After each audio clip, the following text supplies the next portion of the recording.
கோலி talk Kollywood news. ரஜினியோட சாதனையை முறியடிச்ச விக்ரம். தமிழ் சினிமால பல விஷயங்கள் இப்போ ட்ரெண்ட் ஆயிடுச்சு. அதுல ஒண்ணு படத்தோட ட்ரெய்லருக்கு யூடியூப்ல கிடைக்கும் ஹிட்ஸ். அதாவது யூடியூப்ல வெளியிடப்பட்ட ட்ரெய்லரை எத்தனை பேர் பார்த்திருக்காங்கன்ற புள்ளி விவரத்தை வச்சு பெருமைப்பட்டுக்கிறாங்க. டீசர் இல்லைன்னா ட்ரெய்லரை யூடியூப்ல பார்க்கும் ரசிகர்களோட எண்ணிக்கை ஒவ்வொரு படத்துக்கும் முக்கிய விஷயமா பார்க்கப்படுது. தமிழ் சினிமாவை பொறுத்தவரை அஜித்தோட பில்லா 2 படத்தோட டீசர் தான் முதல்ல ஒரே நாள்ல 10 லட்சம் பார்வையாளர்களை பெற்றுச்சு.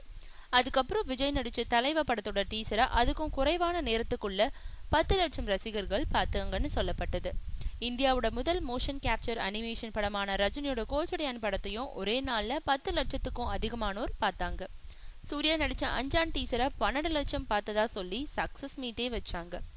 இந்த படங்களை எல்லாம் பின்னுக்கு தள்ளிட்டு 12 மணி நேரத்திலேயே ஐ படத்தோட டீசர் சாதனை படைச்சிருக்கு. ஐ படத்தோட டீசரை இது வரைக்கும் 11 லட்சத்துக்கும் மேற்பட்டோர் பார்த்திருக்காங்க. இந்த எண்ணிக்கை நிமிஷத்துக்கு நிமிஷம் உயர்ந்துகிட்டு இருக்கு. அதனால சில நாட்கள்ல இந்த எண்ணிக்கை பல மடங்கு உயர வாய்ப்பு இருக்கு. தமிழ் சினிமாவை பொறுத்தவரை இது வரைக்கும் ரஜினியோட கோச்சடையான் படத்தோட டீசர் மட்டுமே 50 லட்சத்துக்கும் அதிகமான யூடியூப் பார்வையாளர் எண்ணிக்கையை பெற்றிருக்கு. இந்த சாதனையை ஐ படத்தோட டீசர் முறியடிக்கும்னு சொல்றாங்க விக்ரம் ரசிகர்கள்.